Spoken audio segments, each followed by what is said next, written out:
Yo, what is going on, everybody? It's your boy Gripper back here with another video for you guys today. In this video, we're going to be covering the top 5 most valuable in 2022 Bowman Draft. So if you guys like your prospects and like talking about prospects, sit down, grab a drink, grab some popcorn. We're going to be talking about the top 5 most valuable to collect in Bowman Draft this year that just released yesterday. But before we do that, can we get a like goal of 100 likes for this video? Hopefully, you guys find this video informative. I'm going to try to do my best for you guys to explain why these guys are the way to go. Some reasons are more easier to, I guess, ignore, or I should say, teach you guys about, in a sense. Some of these reasons we're going to talk about are common knowledge, but some of them I'll give you my input on why I put other people ahead of other people. But let's try for 100 likes so you guys can spread knowledge in this video, and we can get 100 likes. That would be awesome. And leave a comment for me. Did you buy Bowman Draft today? Now, the Super Jumbos and the Jumbos were out today. Unfortunately, the light version, which a lot of people were wanting to get, is delayed till next Wednesday. So hopefully next Wednesday we could all go buy some Bowman Draft Light, including myself. And one last thing, we have merch, link in the description. Buy it, DM me proof of purchase if you want, and you will be entered into a giveaway to win this blaster box of Update. And I'll pick the winner on January 2nd. Coming up here pretty soon. So there is that. So before we start this video, let's show you what I picked up today. So I'll start first with, I picked this up on eBay. It came in the mail today. It is the rookies insert that you get in Bowman Platinum. I think you're guaranteed 4 of these in every monster box. It's called, what is it called? Renown. Yeah, it's called Renown Rookies. And of course, it's O'Neal Cruz. I like how the rookie card logo is like in between the O right there. If you could tell. Again, I'm an O'Neal Cruz collector, so it was a very easy purchase for me. This was like $2. And then we went to Walmart. No restock today, unfortunately. Now my Walmart has been restocking for Wednesday for the past month. Fortunately, nothing today. But look what I found on the shelf, and it was still sitting there since Saturday. I haven't been to my local Walmart since this past Saturday, and I said to myself, well, if no one else is buying it, let me buy it. So here we got a Bowman Chrome Mega Box. Hopefully this is good. I mean, it was $55, so hopefully I don't lose out on a lot of money on this one. I was hesitant to see, 35 total cards, and you get 2 Mojo packs. That's the real reason why these are popular. So there is that. And the big one for today's video, which we will be opening, so we will be opening this pack. I got a Bowman Draft pack out of the jumbo box. So, fun story. If you guys missed my community tab, me and my brother bought 1 pack each. Would you believe he pulled an Elijah Green auto numbered, I believe, to 199, I believe it is. The card right now, so in the comment section, I need you guys to handle this debate, because me and my brother were having a debate on this today, okay? I say he should keep it because I think Elijah's going to do well.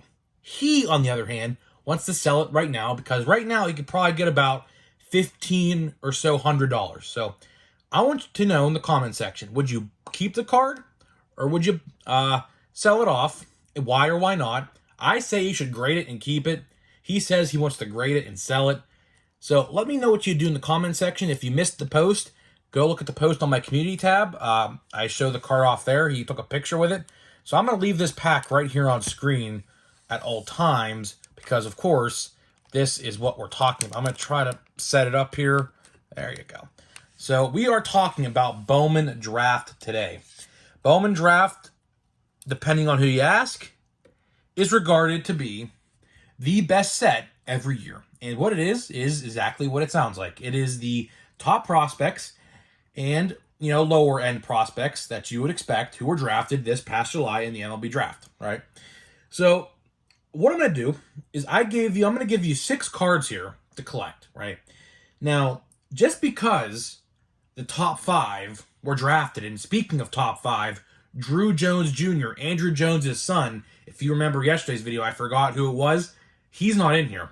Andrew Jones Jr. was drafted in the top 5, and he did not make the checklist. So I guess he will be coming in 2023 Bowman, I guess. But in this video, we're going to highlight 6 cards, 1 honorable mention in top 5 that you should be going for and keeping. And how do I recommend you guys buy these cards? Well, what I recommend is, if you didn't already, buy yourself a Bowman Draft Light Box or pre-order it. They're like $130. And you will most likely get all these cards. Now, the checklist is 200, and you're guaranteed 160 in those. So, good chance is you'll pretty much pull all these cards we're going to talk about, minus maybe 1 of them or 2 of them. So, let's start out with the honorable mention. We're going to start out with Jace Jung from the Detroit Tigers. Jace was drafted high in the first round from the Detroit Tigers this year. Again, I think Jace is pretty good from what I have seen. Now, keep in mind, I don't really know a lot about these guys. I do know about some of these guys, which we'll talk about in the top 5. Jace, I was unfamiliar with. That's why I put him in the honorable mention. But like I comprised this top 5, I looked at stats. I usually, when I do these top 5s, look at market value and I look at like stats. But with these guys, it's very hard because a lot of these guys only had a cup of coffee in low A. So it's very hard to try to predict where they're going to be. But for some of these guys, you can kind of predict where they're going to head in their careers. So Jace Jung makes the honorable mention because, quite frankly, I don't know too much about him. So Tigers fans in the comment section, let me know. I know a lot of people I've watched breaks of today were hyped about him, so that's why I put him in the honorable mention. So let's start out with number 5. We are going to go with Kumar Rocker for the Texas Rangers. Kumar Rocker was drafted, I believe, second. It's either second or third. He was right before the Pirates, I know, because the Pirates in 2020 were supposed to get Kumar Rocker, but we didn't for Henry Davis. And if you guys don't know what happened with Kumar Rocker, was the Mets drafted him in 2021. He failed a physical, or they didn't like something in his physical records or something, his medical records, and he basically dropped out of the draft, and he redrafted this year, and he got redrafted to the Texas Rangers, where his former teammate, now real teammate, Jack Leiter from Vandy, is also there with him. The Texas Rangers are going to have a great pitching staff with Jacob deGrom leading the forefront very soon. With Jack Leiter and Kumar Rocker both coming up in a couple years, that Texas Rangers pitching staff will be very dominant, I think, with Jacob deGrom being the veteran in that rotation, leading those 2 young guys. So I put Kumar at the bottom of this list because he's a pitcher, and pitchers usually don't sell too well unless he's like for example, Garrett Cole or someone like that. But Kumar is very good. I know a lot about Kumar. Flamethrower, fastball. I don't know his exact pitch mix, but Kumar, very, very good. And if you are an NL or AL West fan, I would watch out for Kumar in a couple of years because he is going to dominate that division, especially in that home park he's in, because that's a pitcher's park. Next, we're going to go with Brooks Lee. Brooks Lee, a lot of people are hyping him up as well. Don't know too much about Mr. Lee himself, but I know he had a great single-A season from what I was looking at his stats. So that's why. And MLB does have him, I think, as the 4th best prospect out of the draft. So that is why he's number 4. I think Brooks Lee, from what I can recall, the Pirates were in on him in the draft this past year, but he dropped. Now, a lot of people ask in the comments, and my brother even asked me this question today with the Elijah Green auto, which we're going to get into in a minute with Elijah Green. These prospects, they're, for example, Elijah Green. We'll go with Elijah Green for this example. A lot of people expected Elijah Green to get drafted first, right? But here's why some draft prospects drop in the draft. And I tried to explain this to my brother today. Each team gets bonus pool money, right?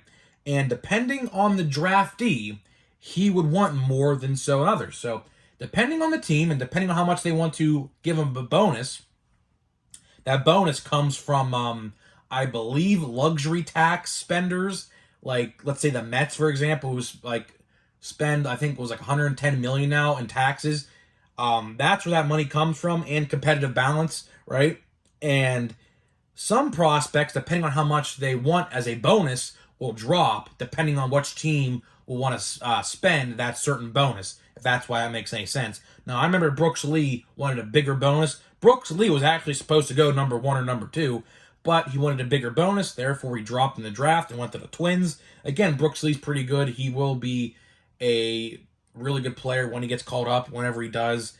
So keep an eye out for him as well. I really can't give you a lot about him as well because I don't know too much about him. But from what I'm watching breaks, he looks like a pretty desirable person to collect. Now we'll get into number 3. One of the cover boys of this release, Elijah Green. Elijah Green was on my radar for a very long time. The Pirates were in on him for a very, very long time. But again, he wanted too much money in the bonus pool, and the Pirates said, no, we'll go with someone else, which we'll get into here in a minute as well. But Elijah Green, I have been watching for a while. I've been watching his highlights for a while. The Nationals have a very good player on their hands, and my brother pulled his autograph. Kind of jealous because I wish it was in my hands because I don't want him to sell it. But at the end of the day, it's his card. He can do what he wants. If he gets 1.5 for it, he gets 1.5. But Elijah Green, I have been watching for a very long time. His highlights, he is a very, very good player.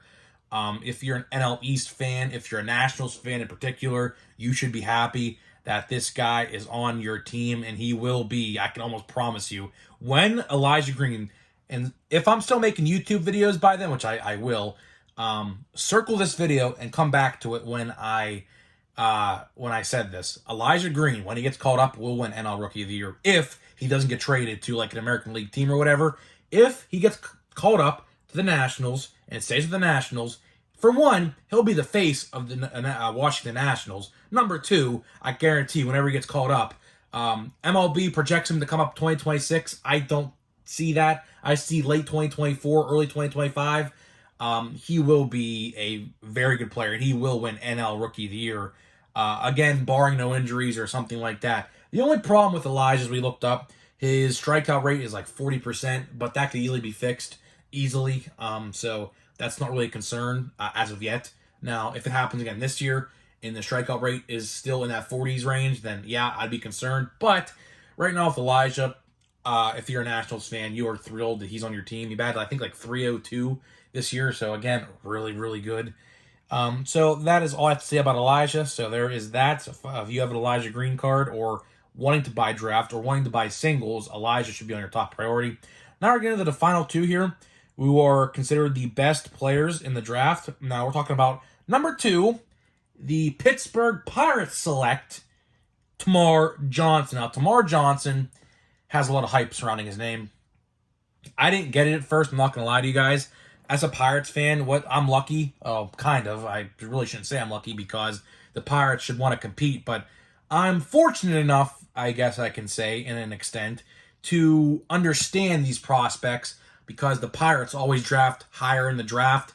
So I know the Pirates are bad. I shouldn't be saying I'm lucky enough to see that, but for the time being, because the Pirates, there's a rule now, you can't draft in the top 3 after like 3 years or in a row. So like after next year, the Pirates can't draft in the top 3, so they can't tank no more. If they can't, it's by a rule now. But Termarr Johnson had a lot of hype around him. A lot of people call him the next Ken Griffey Jr., which is that is a pretty big name to shoes to fill.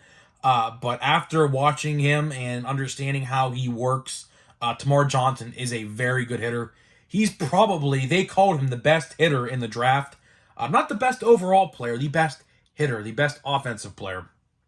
And again, well, you win games by offense and good pitching. So Tamar's not a pitcher, so he has to produce on the offensive side of things.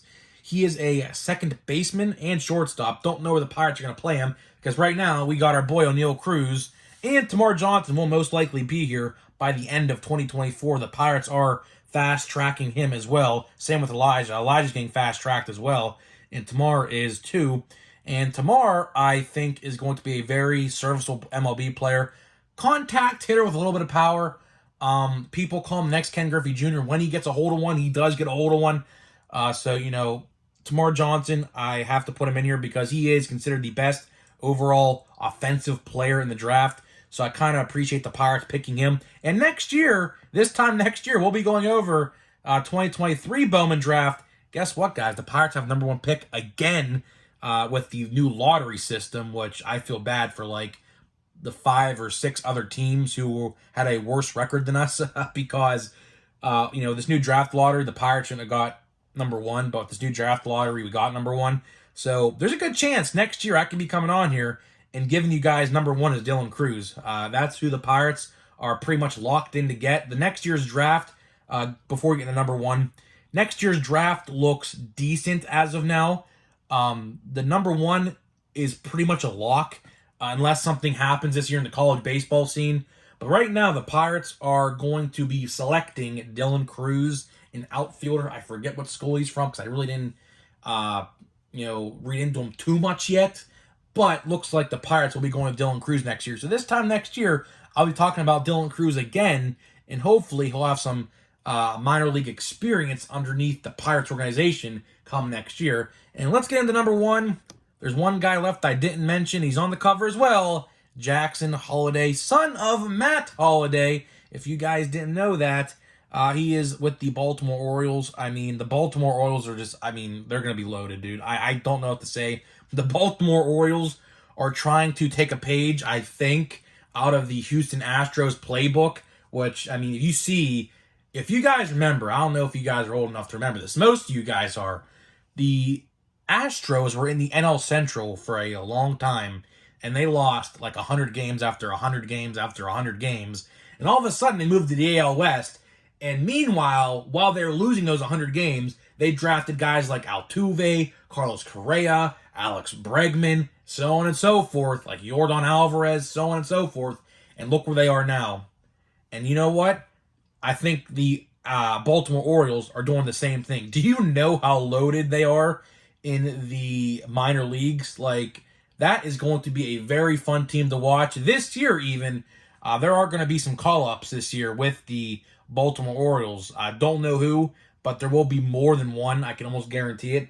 And Jackson Holliday will just add on to that list of just fun players to watch. I have been watching highlights of Jackson ever since he got put into single A with the Orioles. He's a fun player to watch. He will be another player, again, you should be buying on your radar.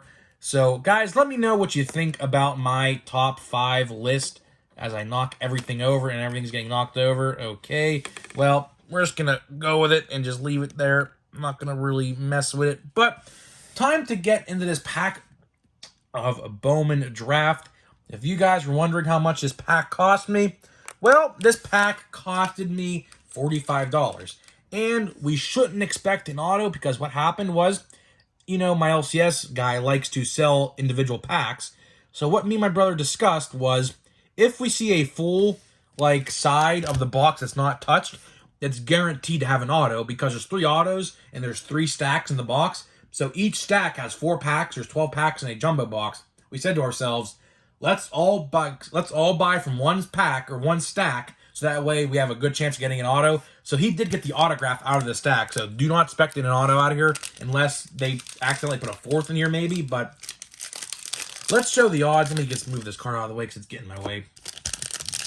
Let me just show the odds here before we get into it.